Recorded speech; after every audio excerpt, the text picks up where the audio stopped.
राधे राधे, जय श्री कृष्ण।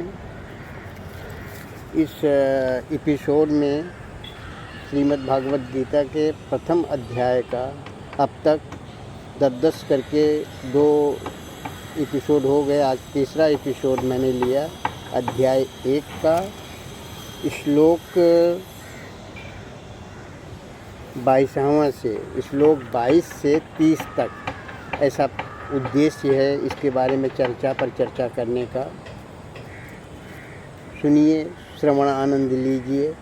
आज स्थान बदल लिया हूँ अपनी बिल्डिंग के सामने वाले गार्डन में। शाम के समय सुंदर दृश्यों के बीच एक बार आपको दृश्य भी यहाँ का दिखा दूँ, आनंददायी दृश्य।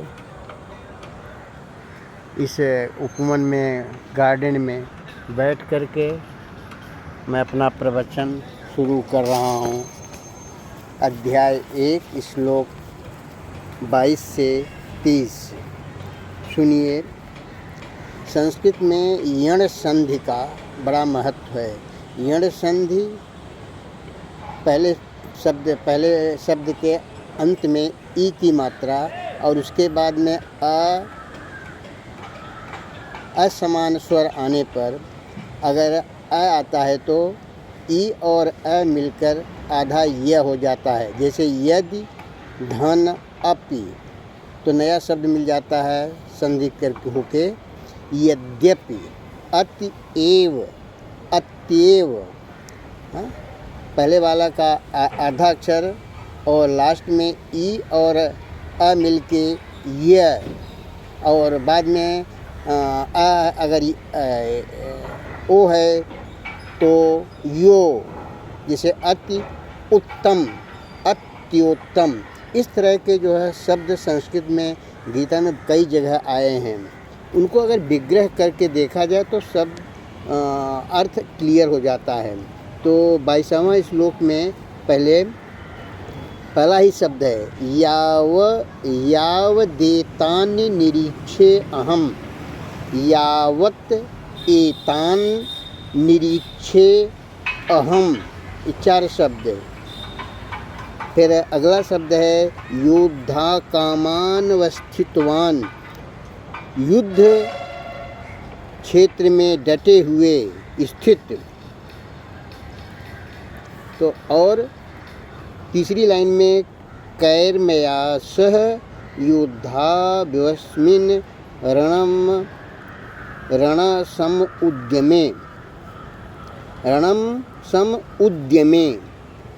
अब और जब तक कि मैं युद्ध क्षेत्र में डटे युद्ध के अभिलाषी इन विपक्षी योद्धाओं को भली प्रकार देख लूं कि इस युद्ध रूप व्यापार में मुझे किन किन के साथ युद्ध करना योग्य है, तब तक उसे खड़ा रखिए। किसको? रथ को।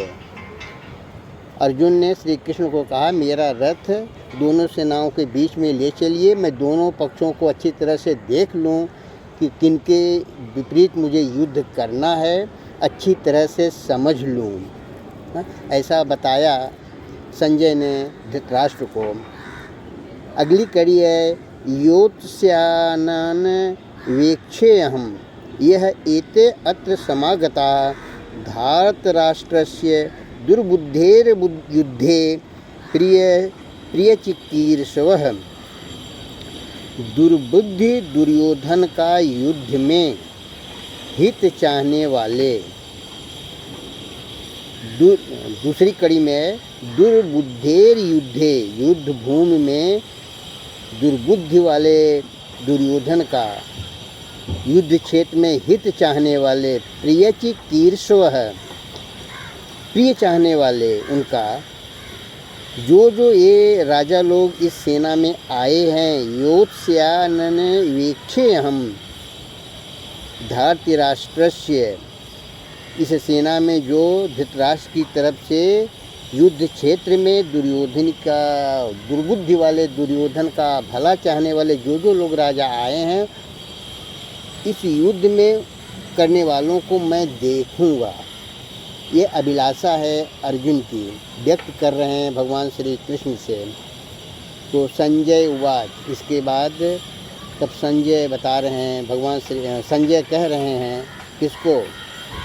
धृतराष्ट्र को बता रहे हैं, एव मुक्तो ऋषिकेशो गुडाकेशेन भारत ये सैन्योरुभयोर्मध्ये स्थापित्वा उत्तम रथ स्थापित करके सेनयोर भयोर मध्य दोनों सेनाओं के मध्य में उत्तम रथ को स्थापित करके, कौन? भगवान श्री कृष्ण। कौन बता रहा है? कि संजय बता रहे हैं भगवान श्री कृष्ण उत्तम घोड़ों से सश्वेत एवं मुक्ता ऋषिकेशो।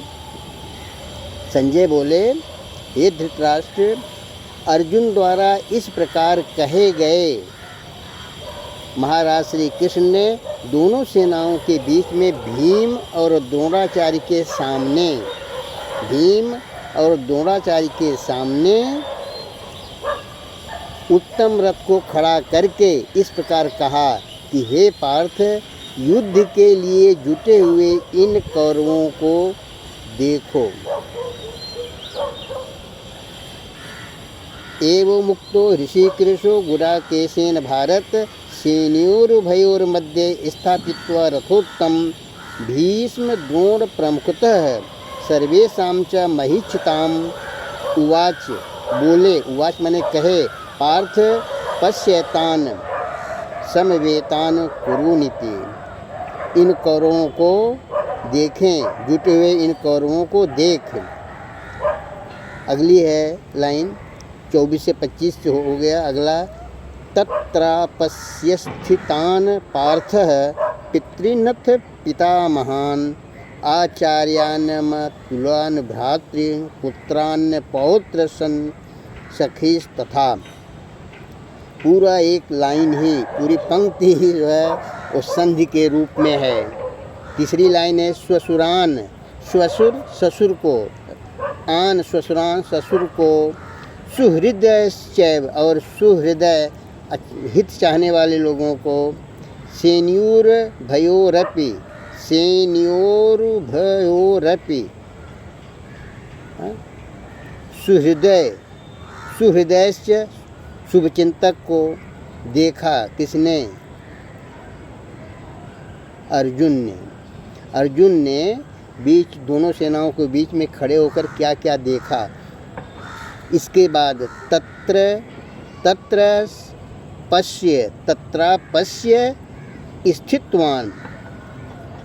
इसके बाद पृथापुत्र अर्जुन ने पार्थ को पृथापुत्र, पितृनथ, इन दोनों ही सेनाओं में स्थित ताऊ चाचाओं को, पिता महान, आचार्यान दादा परदादाओं को, गुरुओं को, आचार्यान मातुला मामाओं को, मातुला मामा, भ्रातृ भाइयों को, पुत्रान पुत्रों को, पौत्रान पौत्रों को, पुत्र पौत्र, सखीनस तथा और गुरुओं को, दोस्तों को, मित्रों को, ससुरों को, सब को देखा। किसने? अर्जुन ने दोनों सेनाओं के बीच में खड़े होकर इन सब को देखा।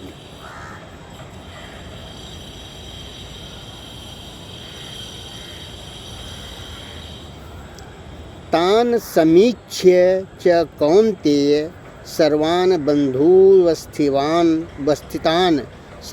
बन्धूनवस्थितान् कृपया पर्याविष्टो विषीदिन्नं ब्रवीत।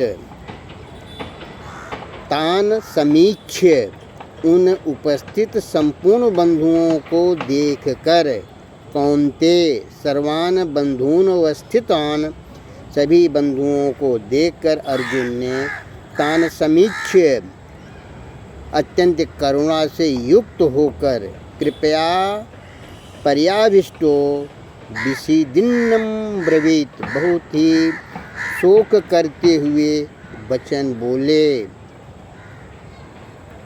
सबको देखकर कि सगे लगे लोगों को ही मारना है, इधर भी उधर भी, भाई भ्राता पुत्र पौत्र सब लोग, मामा ससुर सब, बीच में ये सब देखकर बड़े ही करुण भाव में बोले, दुष्टमेम स्वजनम। अर्जुन ने बोला, नहीं बता रहे हैं कि अर्जुन ने क्या क्या, संजय धृतराष्ट्र को बता रहे हैं कि अर्जुन ने इस स्थिति में क्या बोला। दुष्टमेव स्वजनम कृष्ण युत्सम समुपस्थितं सीदन्ति मम गात्राणि सुखम मुखम च परिशुष्यति वे पथुश्च शरीरे में रोम हर्षस जायते। अर्जुन बोले, हे कृष्ण, युद्ध क्षेत्र में डटे हुए युद्ध के अभिलाषी, युद्ध दृष्टिवेम देख करके स्वजनम अपने ही लोगों को, युत्सम समुस्थितम युद्ध क्षेत्र में उपस्थित लोगों, अपने ही लोगों को उपस्थित देखकर कृष्ण से बोला। अर्जुन कहे, क्या कहे, मेरे अंग शिथिल हुए जा रहे हैं, सीदंति सीदंति शिथिल हो रहे हैं, मम गात्राणि मेरे गात्राणि मेरे शरीर के अंग शिथिल हो जा रहे हैं, मुखम च परिशुष्यन्ति परिशुष्यति और मुख मेरा शुष्यत सूख रहा है, अंदर गले में लार खत्म हो रही है, बोलने को नहीं हो रहा, बोलना असंभव जैसा हो रहा है, मुख सूख रहा है। वेपस्थुषश्च शरीरे में रोम हर्षस जायते। रोम हर्ष, रोम जो है शरीर में कंप और रोमांस हो रहा है, कंपन हो रहा है, रोंगटे खड़े हो रहे हैं कि अपने ही लोगों को मारना है युद्ध क्षेत्र में, ऐसा सोचकर मेरे रोंगटे खड़े हो रहे हैं। तो अर्जुन बोले, यानी इसमें ये 28वां 29वां श्लोक में, दृष्टिमेव स्वजनम कृष्ण युत्सम समुपस्थितं सीदन्ति मम गात्राणि मुखम च परिशुष्टे, मुख सूख रहा है, शरीर के अंग शिथिल हो रहे हैं, बेपस्थुश्च शरीरे में रोम हर्षम जाए, रोम रोम जो कंपन हो रहा है, शरीर में कंपन और रोमांच हो रहा है। और इस प्रकार से अब अंतिम में जो अपने जो उद्देश्य बनाया था 30 श्लोक तक, तो अंतिम 30वां श्लोक है, गांडीवम संसृते गांडीवम स्त्रंसते हस्तात्वचैव परिदाहते दहन जलन महसूस हो रहा, कहाँ पर, हस्तात्वचैव हाथ, और गांडीवम स्त्रसते हाथ, गांडीव ये अर्जुन के धनुष का नाम है, गांडीव अर्जुन के हाथ से गांडीव धनुष गिर रहा है, गांडीवम स्त्रसते शिथिल होके गिरने को हो रहा है, हस्तात्वचैव परिदहन्ते और न च संकोम उपस्थानुं भ्रमतीव च ये मनः, बहुत, और हाथ की त्वचा भी त्वचैव परिदहते, और त्वचा में, हाथ की त्वचा में जलन हो रहा है, न च संकोपम्य अवस्थातु, और मन शंकाग्रस्त हो रहा है, मन में भ्रम हो रहा है, शंका उत्पन्न हो रही है, मन भ्रमित हो रहा है, इसलिए मैं खड़ा रहने को भी समर्थ नहीं हूँ। न च संकोम अस्थातुम भ्रमतीव च मनः च मे मनः, भ्रमित और शंका से, नहीं, यही है यहाँ पहले अध्याय में अर्जुन का मोह, सगे लगे अपने ही बंधु बांधवों को मारकर क्या मिलेगा, ऐसी स्थिति, ऊहापोह की स्थिति उत्पन्न हुई है। और अब अगली बार हम 31 से अपना अगले दृश्य में, अगले एपिसोड में 31 से आगे का वर्णन करेंगे। अभी तक मैंने तो आनंद लिया, मेरा बड़े आराम से 15 मिनट बीत गया, सुखमय। और यदि आप सुनते भी हैं टूटी फूटी, मेरी टूटी फूटी भाषा में जो भी समझ सकें, तो भी आपको भी आनंद अवश्य मिलेगा, ऐसा मेरा अनुमान है। राधे राधे, जय श्री कृष्ण।